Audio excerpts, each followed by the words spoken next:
जय श्री कृष्णा। मैं प्रियांशी। आज हम 84 वैष्णवों की वार्ता से तीसरी वार्ता का 7वां प्रसंग डिस्कस करेंगे, जो कि श्री दामोदर दास जी संबलवारी के बारे में है। दामोदर दास जी नित्य लीला में श्री चतरा सखी का ही स्वरूप है। प्रसंग इस प्रकार है। एक बार आप श्री कन्नौज में दामोदर दास जी के घर में पौड़े हुए थे और दामोदर दास जी उनके चरण दबा रहे थे। तब आप श्री ने दामोदर दास जी से कहा कि तुम्हें कोई मनोरथ है क्या। तब बड़ी ही सुंदरता से दामोदर दास जी ने कहा, मुझे आपके चरण कमल का आश्रय मिल गया और मुझे आप और क्या चाहिए। उस पर आप श्री ने कहा, तुम अपनी स्त्री से जाकर पूछो, उसे तो कोई मनोरथ नहीं है। तब उनकी स्त्री ने दामोदर दास जी से कहा कि मुझे एक पुत्र की मनोरथ है। और दामोदर दास जी ने आपश्री से आके कहा कि मेरी स्त्री को एक पुत्र की मनोरथ है। तो आपश्री ने अपने श्रीमुख से आज्ञा की कि तुम्हें पुत्र जरूर होगा। फिर थोड़े समय बाद आप श्री जतिपुरा में श्रीनाथ जी के पास में गए और दामोदर दास जी की स्त्री गर्भवती हुई। थोड़े काल बाद दामोदर दास जी के शहर कन्नौज में कोई दाकोतिया आया। सारी स्त्रियां उससे अपना भविष्य दिखवा रही थी। दाकोतिया मतलब ज्योतिष या जो भविष्य बताता है। दामोदर दास जी की पत्नी को किसी स्त्री ने आकर बोला कि तुम भी उस दाकोतिये से अपना भविष्य पता करवाओ।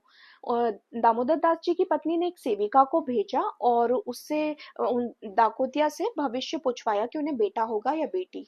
इस पर दाकोतिया ने बताया कि उन्हें बेटा ही होगा। फिर कुछ काल बाद आप श्री कन्नौज में पधारे। तब दामोदर दास जी उनके चरण स्पर्श करने लगे। तब आप श्री ने उन्हें मना किया कि तुम मेरा चरण स्पर्श मत करो, तुम्हें अन्नाश्रय हुआ है। इस पर दामोदर दास जी ने बोला, आचार्य जी मुझे तो कुछ नहीं ज्ञात है। इस पर आप श्री ने बोला कि तुम अपनी स्त्री से पूछो। उनकी स्त्री ने सारा वृत्तांत बताया। वही वृत्तांत आकर दामोदर दास जी ने आप श्री के सामने बखान किया। आप श्री ने बोला कि तुम्हें पुत्र तो जरूर होगा, पर वह मलेच्छ होगा। जब दामोदर दास जी की पत्नी को ये बात पता चली तो उन्हें बड़ा दुख और ग्लानि हुई। उन्होंने ठाकुर जी की सेवा का सामान और पात्र छूना बंद कर दिया। उन्हें लगा कि जब मेरे पेट में मलेच्छ है तो मैं ठाकुर जी की सेवा का सामान और पात्र कैसे छू सकती हूँ। और कुछ काल बाद जब प्रसूति का समय आया तब उन्होंने अपनी माँ को बुलाया और बोला, जैसे ही मेरा पुत्र हो इसे लेकर चले जाने, मैं इसका मुख भी नहीं देख सकती, इसका मुख देखेंगे तो हमारा अनिष्ट होगा। और जैसे ही उनका पुत्र हुआ, उनकी दामोदर दास जी की पत्नी की माँ उस पुत्र को लेके गई और एक धाय से उस पुत्र का पालन करवाया। इस पूरे प्रसंग से हमें ये शिक्षा मिलती है कि जब हमें कभी भी अपने गुरु के वचनों पर संशय नहीं करना चाहिए। एक बार जब गुरु ने आज्ञा कर दी तो वह तो होना ही था। दामोदर दास जी की पत्नी को पुत्र तो होना ही था। दूसरा ये कि हमारी कुछ सांसारिक इच्छाएं हमारी पतन का कारण हो सकती हैं।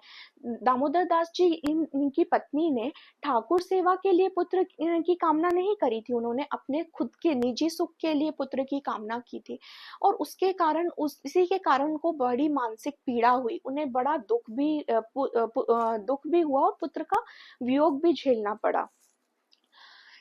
और तीसरी, भले ही हमें अभी आपश्री की आज्ञा, आपश्री की भविष्यवाणी की उनका पुत्र मलेच्छ होगा, ये कठोर देखने में कठोर लग सकता है, पर ये आपश्री के कृपा का ही स्वरूप था। इसी कृपा की वजह से दामोदर दास जी की पत्नी का अन्नाश्रय छूट गया।